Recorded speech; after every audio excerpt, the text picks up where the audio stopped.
గురువుగారి తదుపరి రాశి కుంభరాశి. క్రోధినామ సంవత్సరంలో కుంభరాశి వారు ఏ విధంగా ఉండబోతున్నారు చెప్పండి.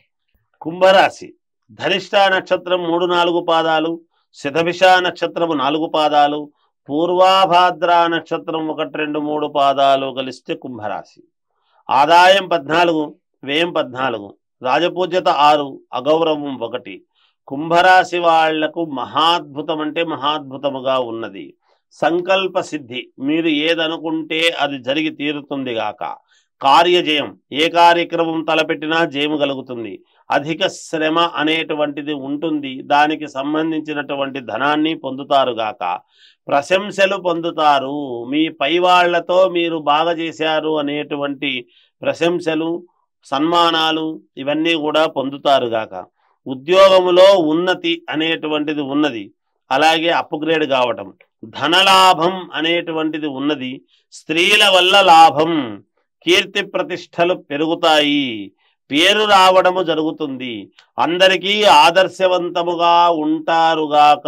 ఇగో ఇతనిలా చెయ్యండి అని అనిపించుకుంటారు ఈ సంవత్సరం మీరు. బంధువుల యొక్క ఆగమనం అనేటువంటిది చాలా సంతోషిస్తారు. విదేశీ యానం అనేటువంటిది ఉన్నది, స్థాన చలనము కూడా ఉంది.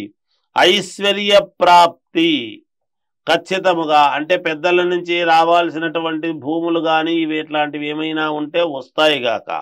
భూలాభం, కోర్టు వ్యవహారాలలో జయము కలుగుతుంది. విద్యార్థులకు చాలా అనుకూలముగా ఉన్నది.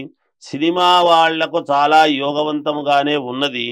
రాజకీయాలలో ఉండేటువంటి వాళ్లకు మహాద్భుతమైనటువంటి యోగం ఉన్నది. ఏది ఏమైనా వ్యక్తిగతమైనటువంటి జాతకాన్ని పరిశీలన చేసుకోండి, మేలు జరుగుతుంది గాక. కుంభరాశి వారికి కూడా చాలా చాలా బాగుంది గురువు గారి సంవత్సరం అంతా కూడా. సో దైవారాధన విషయం అలాగే రంగుల విషయం చెప్పండి. దైవారాధన విషయానికి వచ్చేటప్పటికి కుంభరాశి వాళ్ళు మీ ఇంటి దేవుడు ఎవరైతే వాళ్ళను మీరు ఆరాధించండి, మేలు జరుగుతుంది. కుంభరాశి వాళ్ళు ఎక్కువగా కొంచెము తెలుపు రంగు కానీ బూడిద రంగు కానీ వాడండి, మేలు జరుగుతుంది గాక. ఓకే, కలర్స్ విషయానికి వస్తే white and light ash colour వాడటం వల్ల మంచి ఫలితాలు ఉంటాయి. కులదైవాన్ని ఎక్కువగా ఆరాధించండి, మంచి ఫలితాలు పొందవచ్చు. కుంభరాశి వారు నిజంగా చాలా చాలా బాగుంది సంవత్సరం అంతా, మీరు హ్యాపీగా గడిపేస్తారు. ఎటువంటి టెన్షన్స్ లేవు, మొత్తం చాలా అంటే చాలా నీట్గా ఉంది. ఇంకా మేము వ్యక్తిగత జాతకాలతో గురువు గారిని కలవాలి అనుకుంటున్నాం అనుకుంటే స్క్రీన్ మీద కనపడే నెంబర్కి కాల్ చేయండి, గురువు గారు మీతో మాట్లాడటం జరుగుతుంది. టైం ఇస్తారు, తప్పకుండా మీ వ్యక్తిగత జాతకాలని పరిశీలించడం జరుగుతుంది. వీడియోని లైక్ చేసి షేర్ చేయండి, ఛానల్ని సబ్స్క్రైబ్ చేసుకోవడం మర్చిపోవద్దు. తదుపరి రాశితో మళ్ళీ కలుస్తాను. నమస్తే.